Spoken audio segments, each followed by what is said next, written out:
63% of Americans have been living paycheck to paycheck since the COVID pandemic started. The ratio wasn't that different before the pandemic, where over 60% of Americans did not have an extra $1,000 in case of an emergency. And that's not because people don't want to save, but rather because they are in the desperate financial situation where they have no other option, especially the young people.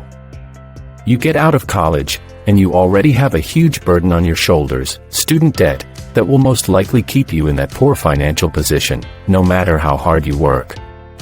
A student debt, some credit card debts, maybe a car loan if you purchased a car while you are still in college.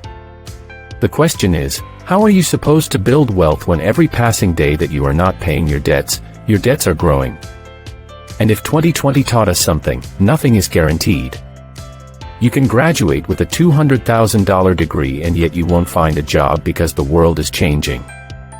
Even if you work hard enough to pay all of your debts, you are probably going to have a family and kids and a mortgage by then, which means more financial responsibilities and less savings. It seems like the system is designed in such a way to lock you in that position where you have no other choice but to keep working your entire life. You see, when you are a kid, you are not much worried about that because you have to go to school, then to college, and you imagine that once you graduate, everything will be sorted out. You will find a good job, and that will be the end of your financial miseries. However, once you graduate and find yourself in that workplace, you understand that was just wishful thinking. That's why here in this video, we will find out how to break that system. How to get out of the rat race. How to start building wealth. And what is the 5/25 rule? So give this video a thumbs up and let's get right into it. Hello viewers. Steven here, and I welcome you to this channel where we talk about investing, business, and finance. If you are new here, welcome, and why not hit that subscribe button and join our community. And as always guys, give this video a thumbs up for that YouTube algorithm. Now, let's get into it. Firstly, don't let the snowball effect destroy you. This is literally the main reason why a lot of people are struggling financially. And people who understand this concept usually do pretty well financially. When a snowball starts falling from the hillside, as it rolls, the ball will pick up more snow, gaining more mass and surface area, and picking up even more snow and momentum as it rolls down. When you are a kid, you don't have many expenses, but once you graduate and find a job, your expenses slowly start rising. You want to move into a slightly better house, get a slightly better car, you start eating out more often.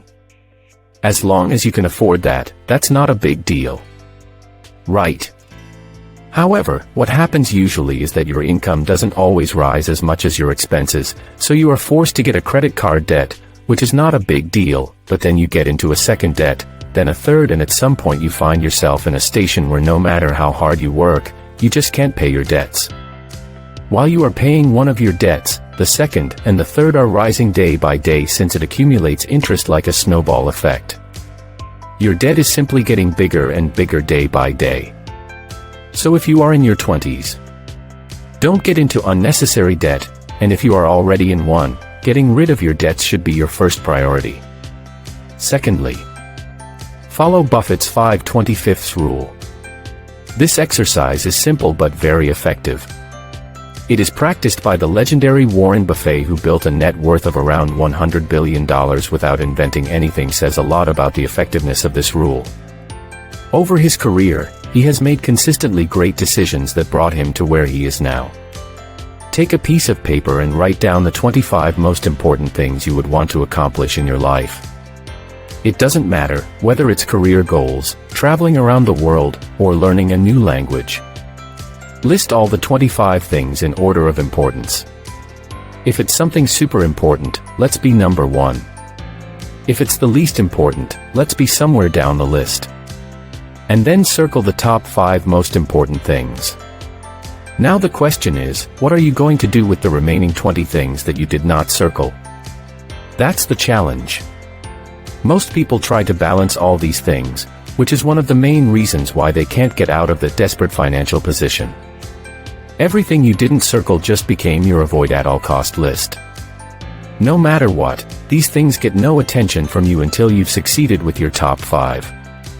We live in such an age where we have to make a million decisions a day. Our attention has become the most precious resource, so corporations spend fortunes just to find out how to grab our attention as much as they can, and your job is to stay focused on what's important. I get it, you want to do all these cool things, such as learning how to play the guitar or travel around the world, but if you want to do better financially, you have to focus on either mastering one craft or starting your own business. But you might say, I don't have the time, I have to work to pay all my bills. That's why we have step 3. Now to step 3. Delay gratification. If you take a look at your expenses, I am pretty confident that half of your expenses are wants and not needs, which means you can survive if you get rid of them. That Netflix subscription, your car loan, unnecessary expensive hangout with friends, a coffee that you could be making at home but instead, you chose to pay $3 for. Whatever it might. Find out how much you need to survive and only work enough hours just to pay your basic bills, so you will have enough free time that you can spend mastering your craft or building that business. Especially with the rise of the internet, you can start a million other businesses just by having an internet connection and a computer. The point isn't to live super frugally your entire life. Life is going to become boring then. But if you want to get out of that rat race, you have to sacrifice a few years of your life and delay gratification. What's more important to you? Living your entire life paycheck to paycheck?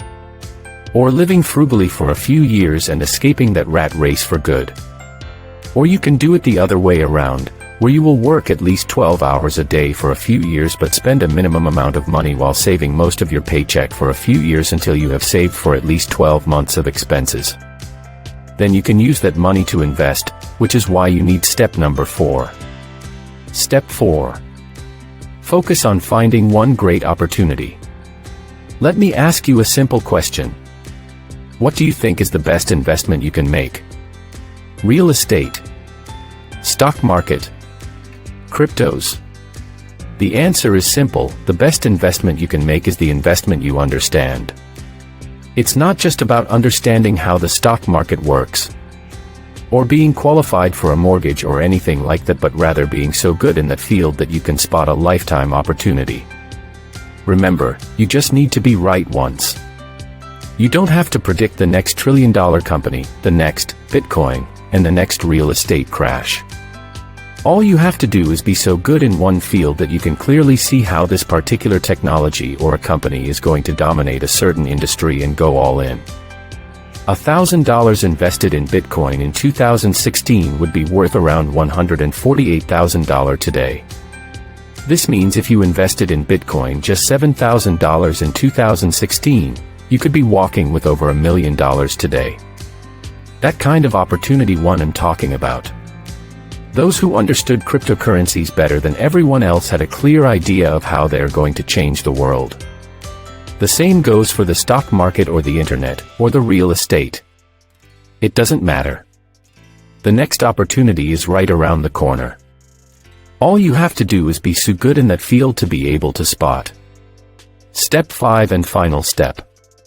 Focusing on producing instead of consuming. No matter who you are, rich or poor, old or young. We all have 24 hours a day. The question is, do you spend that time consuming what others are producing or producing what others will consume?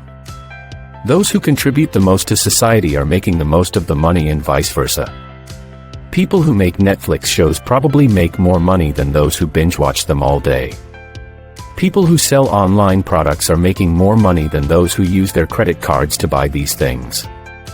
We are all divided into consumers and producers. If you are consuming more than you are contributing, then you shouldn't be surprised if you are barely making ends meet. That's why entrepreneurs usually make most of their money. They come up with one innovation that has the ability to help millions of people. The more people it helps, the more money they make. I get it, it's not easy, you are constantly getting distracted, but start making that shift in your life, start spending most of your time producing instead of consuming, and you will realize how slowly your financial situation will get better. If you have enjoyed this video, then give this video the thumbs up that it deserves and make sure to subscribe if you haven't done that yet. Thanks for watching, and until next, see you.